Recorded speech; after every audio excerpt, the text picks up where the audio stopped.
हर किताब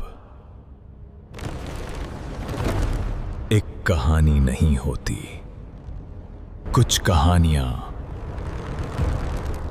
जिंदा होती हैं। Horror story book.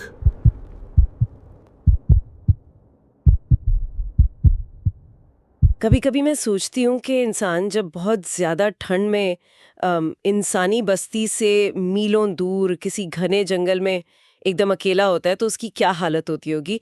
मतलब इमेजिन करिए कि एक भारी भरकम दरवाज़ा अंदर से लॉक है, बाहर एकदम सन्नाटा है।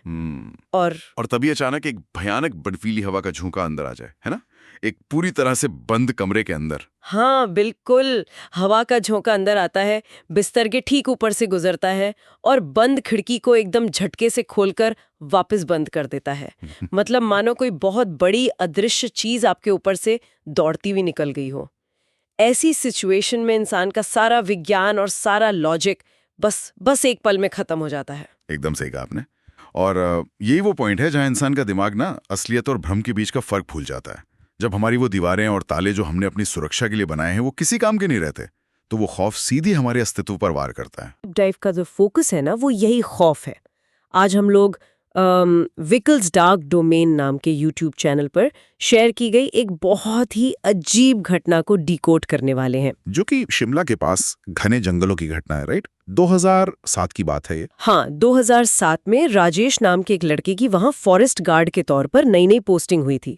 और मैं साफ कर दूं कि हमारा मकसद यहाँ कोई भूत प्रेत की कहानी सुनाना नहीं है। हम उस मनोवैज्ञानिक पहलू को समझना चाहते हैं जो तब ट्रिगर होता है जब एक पूरी तरह से तर्कशील आधुनिक इंसान जंगल के उन पुराने अलिखित नियमों से टकराता है जिनके बारे में विज्ञान की किताबों में कुछ नहीं लिखा होता। बिल्कुल। और इस पूरी घटना को समझने के लिए राजेश का जो प्रोफाइल है ना, वो समझना बहुत जरूरी है। मतलब वो एक नया भर्ती हुआ सरकारी कर्मचारी है, उसमें गजब का जोश है, बहुत ईमानदारी है। हाँ, वो टिपिकल नया खून जिसे कहते हैं। रोकना और नियमों का पालन करवाना। उसके दिमाग में ना दुनिया एकदम ब्लैक एंड व्हाइट है।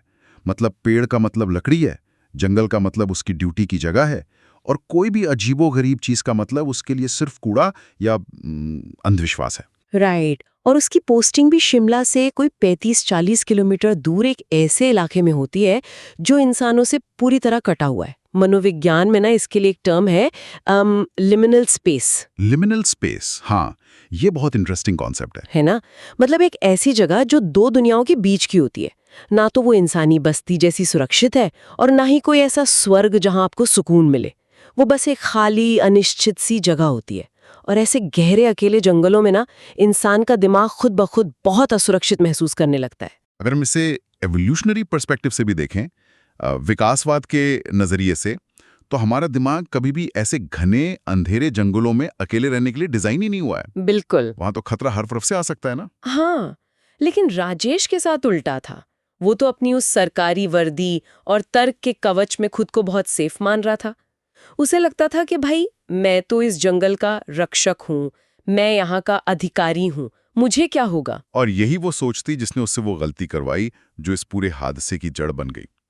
दिसंबर का महीना था 2007 का, और कड़ाके की ठंड पड़ रही थी। शिमला की सर्दियां सोचकर ही ठंड लगती है। तो वो अपनी रूटीन गश्त पर निकला था। हाँ, गश्त पर था और एक ऐसे वीरान इलाके में पहुंचता है जहां आमतौर पर कोई जाता नहीं है।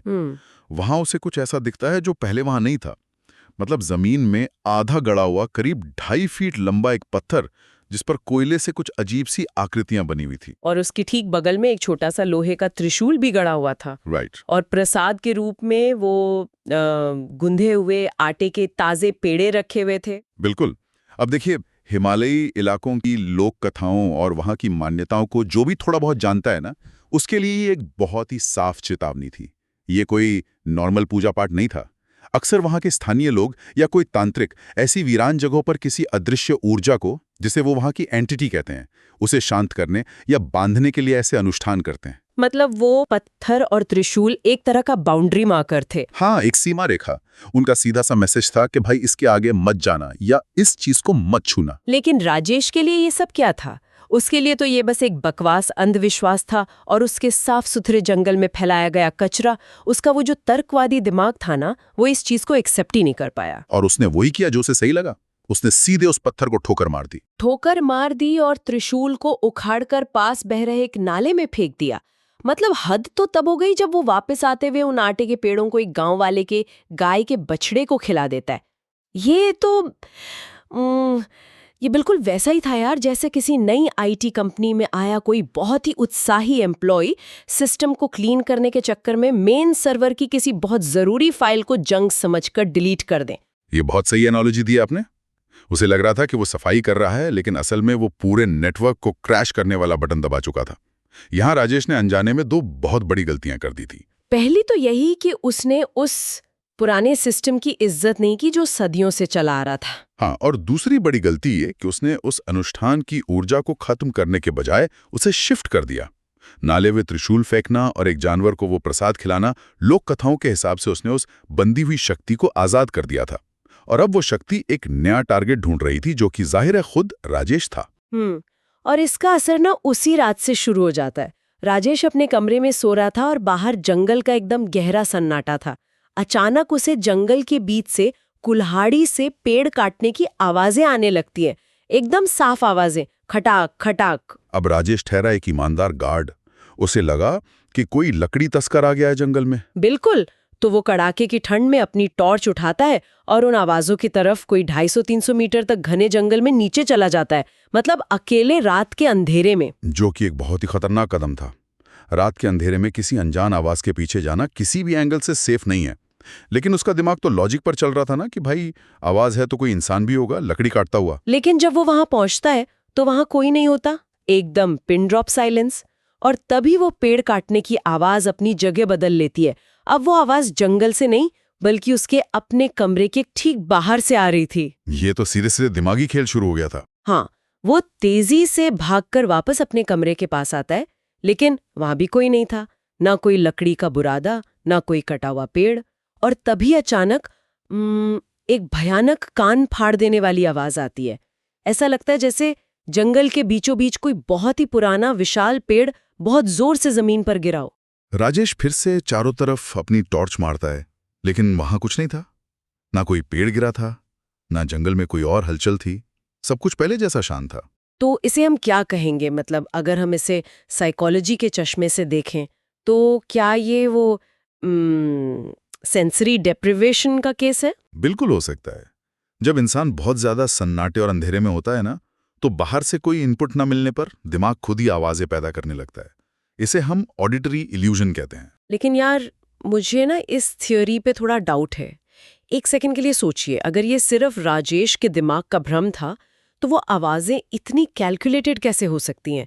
मतलब पहले उसे जंगल में बुलाना, फिर उसके कमरे के पास से आना, ये तो किसी शिकार को थकाने या उसे उसकी सेफ जगह से बाहर निकालने की कोई बहुत ही सोची समझी चाल लग रही है। और यहीं पर मॉडर्न साइकोलॉजी और हमारी पुरानी लोक कथाएं आपस में टकरा जाती हैं। अगले दिन जब राजेश वहां के लोकल चौकीदार को ये सब बताता है, तो वो चौकीदार छलावा शब्द का इस्तेमाल करता है। छलावा, हाँ, पहाड़ी लोक कथाओं में इसके बारे में बहुत सुना है मैंने। पहाड़ी लोक कथाओं में छलावा एक ऐसी मिस्टीरियस एंटिटी है जिसका काम ही इंसान के सेंसेस को धोखा देना है। वो आप पर कोई फिजिकल अटैक नहीं करता, वो बस आपको वो सुनाता या दिखाता है जो असल में वहां है ही नहीं, ताकि आप डर कर या कंफ्यूज होकर खुद ही किसी खाई में गिर जाएं या ठंड से मर जाएं, राइट? बिल्कुल। वो आपके ही दिमाग को आपके खिलाफ एक वेपन की तरह इस्तेमाल करता है। और राजेश का दिमाग उस रात हारने की कगार पर आ चुका था। लेकिन बात सिर्फ साइकोलॉजिकल डर तक नहीं रुकी ना। अगले दिन जो हुआ उसने तो राजेश के लॉजिक की धज्जियां ही उड़ा दी। आपको याद है वो बछड़ा जिसे राजेश ने वो प्रसाद खिलाया था? हाँ, वो आटे के पेड़े। उस बछड़े की मौत हो गई। और मौत भी कोई ऐसी वैसी नहीं। गांव वालों ने बताया कि वो पूरी रात भयंकर दर्द में तड़पता रहा। वो ऐसे भाग रहा था जैसे कोई अदृश्य चीज उसका पीछा कर रही हो, और बस उसी खौफ में उसकी जान चली गई। देखिए, जब तक बात सिर्फ आवाजों की थी ना, राजेश उसे अपना कोई भ्रम या हवा का शोर मानकर इग्नोर कर सकता था। लेकिन एक फिजिकल बॉडी का मरना ये साबित करता है कि जो भी चीज वहां थी वो सिर्फ उसके दिमाग का खेल नहीं थी, उसका असली दुनिया पर असर हो रहा था। लेकिन क्या ऐसा नहीं हो सकता कि उन पेड़ों में कोई जंगली जहरीला पौधा या कोई फंगस लग गया हो, या शायद वहां कोई ऐसा बैक्टीरिया हो जो जानवरों के लिए जानलेवा साबित हुआ हो? मतलब एक नोसीबो इफेक्ट भी तो होता है ना, जहां बस डर की वजह से इंसान या जानवर बीमार पड़ जाते हैं। क्या ये सब सिर्फ एक बहुत ही बुरा इत्तेफाक नहीं हो सकता? वैज्ञानिक रूप से तो ये पूरी तरह मुमकिन है कि उस आटे में कोई ऐसा टॉक्सिक एलिमेंट आ गया हो जिससे बछड़े की जान चली गई। लेकिन हमें यह समझना होगा कि इंसान का दिमाग इत्तेफाक को कैसे प्रोसेस करता है। राजेश के लिए ना इस पूरी घटना की टाइमिंग बहुत डरावनी थी। हाँ, टाइमिंग तो बहुत अजीब थी। हमारा दिमाग हमेशा पैटर्न्स ढूंढता है। जब ये सारी कड़ियां एक साथ जुड़ती हैं ना, तो दुनिया का सबसे ज्यादा रैशनल इंसान भी ये सोचने पर मजबूर हो जाता है कि कोई तो रहस्यमयी ताकत है जो ये सब कर रही है। वो उस बछड़े की मौत को अपने लिए एक चेतावनी मानने लगा था। और वो चेतावनी अगली रात सच में एक भयानक हकीकत बन गई। मतलब ये वाला जो हिस्सा है ना, वो सच में इंसान को सुन कर देता है। अगली रात राजेश गांव से थोड़ा मटन लेकर आता है। वो उसे पकाने के लिए प्रेशर कुकर में डालता है। 1 घंटा बीत जाता है, 1.5 घंटा बीत जाता है। लेकिन जब वो कुकर खोलता है तो गोश्त का एक रेशा भी नहीं पका था। वो कच्चा मांस बिल्कुल वैसा का वैसा ही था। ये तो सीधे सीधे फिजिक्स के बेसिक रूल्स का उल्लंघन है।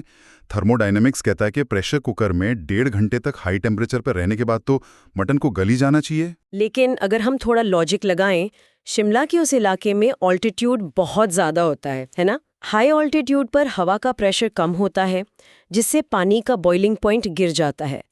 पानी जल्दी उबलने लगता है और खाना पकने में बहुत टाइम लगता है। और बाहर कड़ाके की ठंड भी तो थी।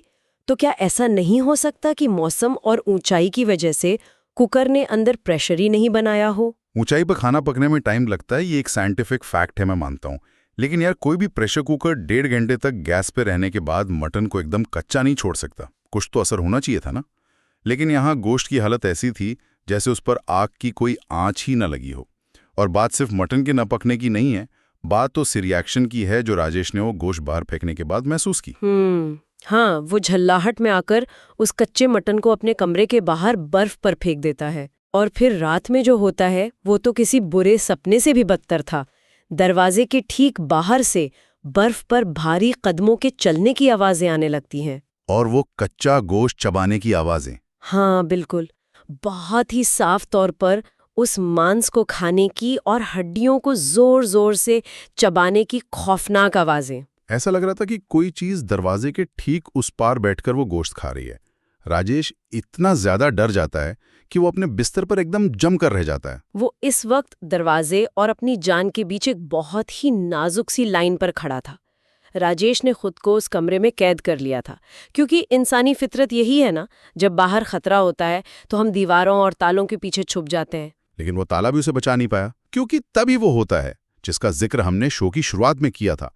वो पूरी तरह से बंद और अंदर से लॉक किया गया कमरा, और अचानक से हवा का एक बेहद तेज हिंसक झोंका अंदर आता है। हाँ, जो उसके ऊपर से गुजरता है। राजेश के ठीक ऊपर से गुजर के खिड़की को अपने आप खोलता है और फिर जोर से बंद कर देता है।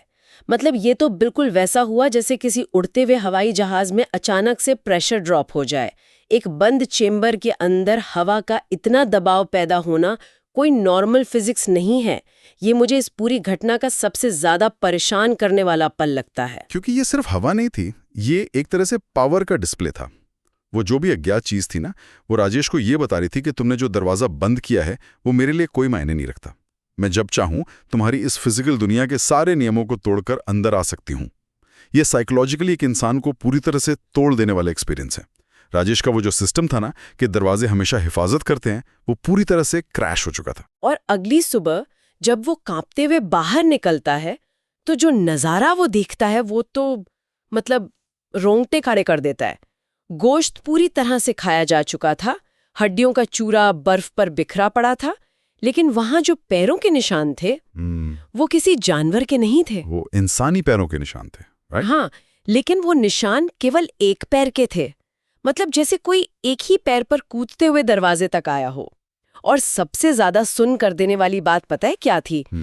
वो निशान दूर से दरवाजे तक तो आ रहे थे, लेकिन वहां से वापस जाने का कोई निशान था ही नहीं। लोक कथाओं और मिथकों में ना ये एक पैर वाला कॉन्सेप्ट बहुत कॉमन है, लेकिन इसके पीछे की मीनिंग बहुत गहरी है।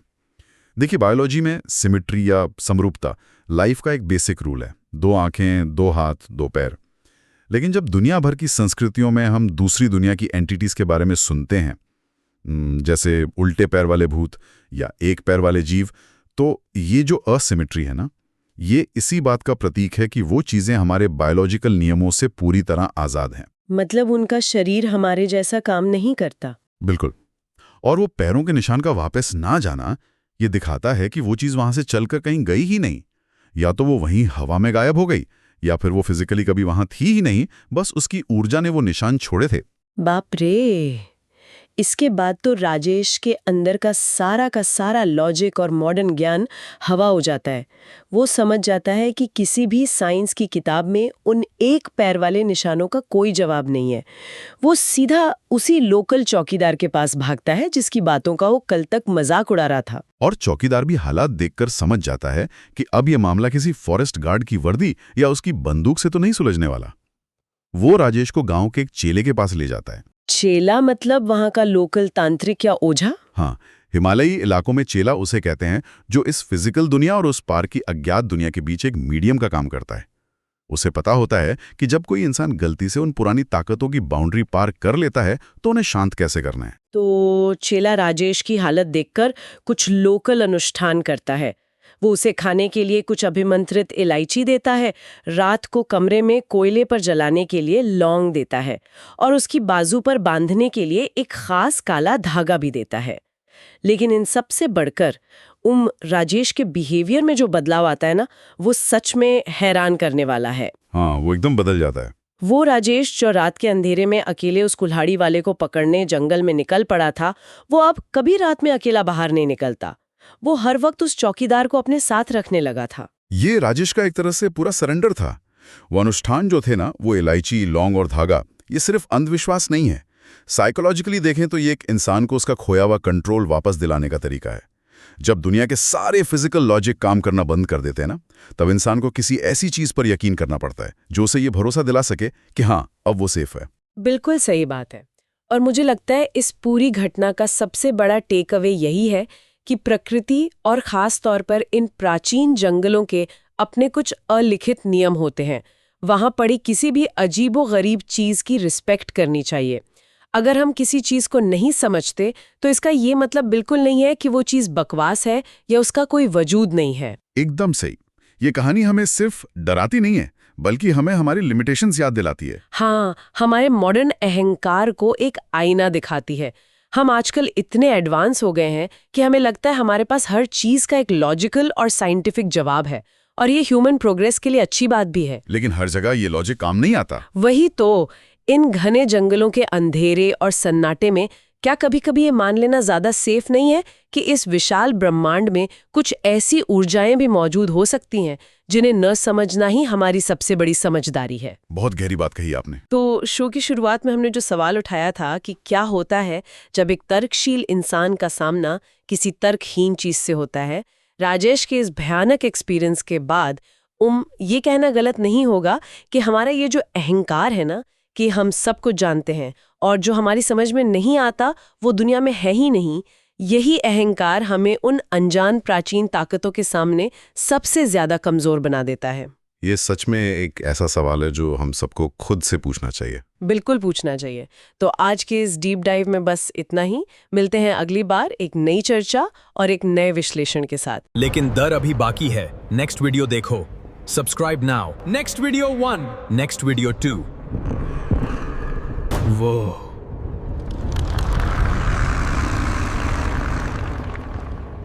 अभी भी देख रहा है।